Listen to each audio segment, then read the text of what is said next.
I am Roma Malik and I am teaching biology of class 11.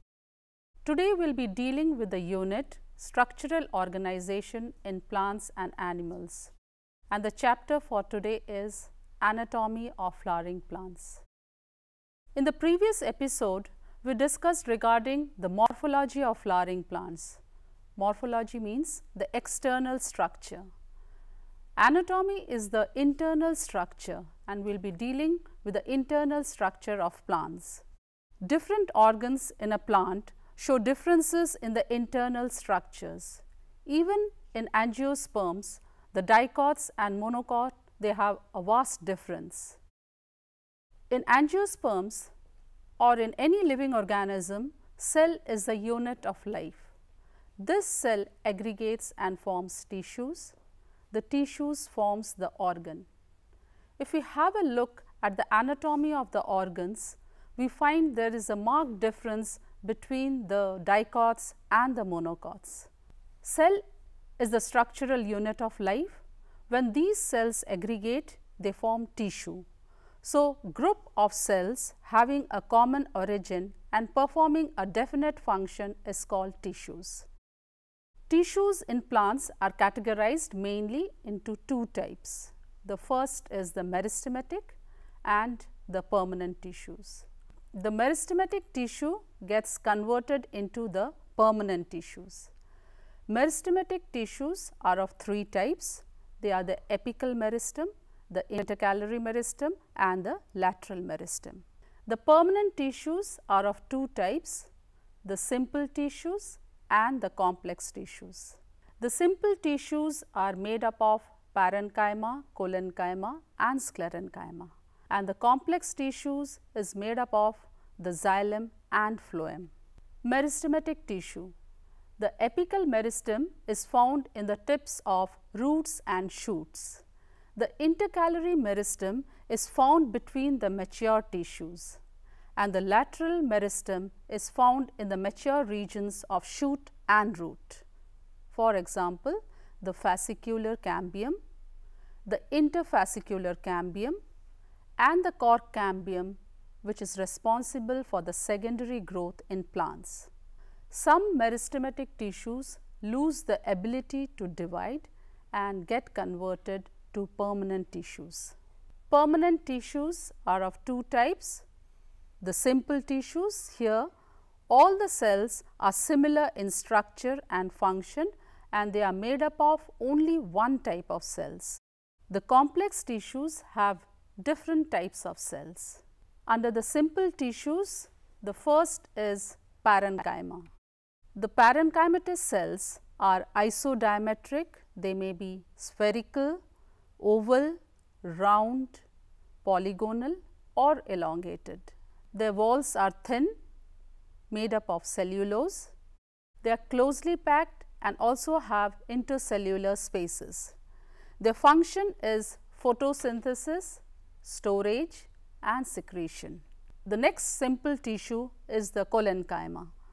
It is thickened at the corners due to the deposition of cellulose, pectin and hemicellulose. It is oval, spherical or polygonal in shape. Intercellular spaces are not found. It is because of the thickening at the corners. Their function is mechanical support to the growing parts of the plants like young stem and petiole of a leaf. The next tissue under the simple is the sclerenchymatous tissue or sclerenchyma. They are long, narrow cells. They have thick and lignified walls, and their walls have few or many pits. Pits are the holes which are present in them. They are of two types, the fibers, which are thick walled, elongated, pointed cells, and the sclerids, which may be spherical, oval, cylindrical, thickened with narrow cavities. Their function is to give mechanical support to the organs. They are found in the fruit walls as well as in the seed coats. The complex tissues are made up of xylem and phloem. Xylem is known as the water conducting tissue and phloem is known as the food conducting tissue. Xylem is responsible for conducting water, minerals from root to the stem and leaves. It provides mechanical strength to the plant parts. Their components are tracheids, vessels, xylem fiber and xylem parenchyma.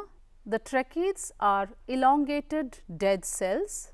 They have thick lignified walls with tapering ends and devoid of protoplasm. The vessels are long cylindrical tube-like structures. They have lignified walls and they have a large central cavity which is without protoplasm. They are interconnected through perforations in their common walls. The next component of xylem is the xylem fibers. They have thickened walls and they may be septate or aseptate. Xylem parenchyma. They are the living cells and they are thin walled. The cell wall is made up of cellulose and the stored food is starch, fat as well as tannins. Primary xylem. The first formed xylem is generally referred to as the primary xylem. In stem, the protoxylem lies towards the pith and the metaxylem lies towards the periphery. Such a condition is known as endarch. In roots, the protoxylem is found towards the periphery and the metaxylem towards the pith. Such a condition is known as exarch. Phloem is known as the food conducting tissue. It transports food materials usually from leaves to other parts of the plant. Its constituents are sieve tube elements, companion cells, phloem parenchyma and phloem fiber. Sieve tube elements. They are long tube-like cells arranged longitudinally and associated with companion cells. Their end walls are perforated in a sieve-like manner to form sieve plates. Companion cells. They are parenchymatous cells and closely attached with the sieve tube elements by pit fills. They maintain the pressure gradient in sieve tubes. Phloem parenchyma.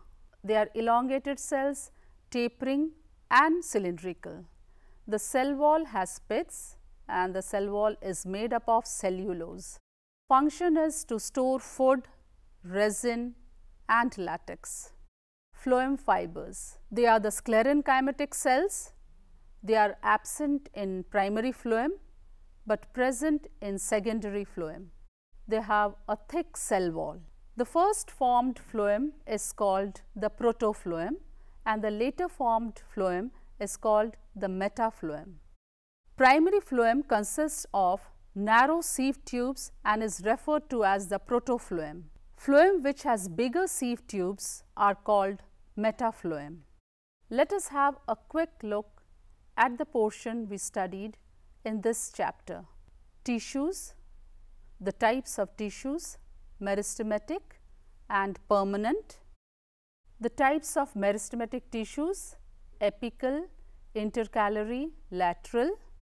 The permanent tissues which are of two types, simple and complex. The simple tissues are made up of parenchyma, collenchyma and sclerenchyma, and the complex tissues, they are made up of the xylem and phloem. We also studied about the protoxylem, the metaxylem, the protophlloem, the metaphloem in this chapter. We will be continuing with the tissue system, the classification of the tissue system, the anatomy of dicot root, monocot root, dicot stem, monocot stem and the secondary growth in the next episode.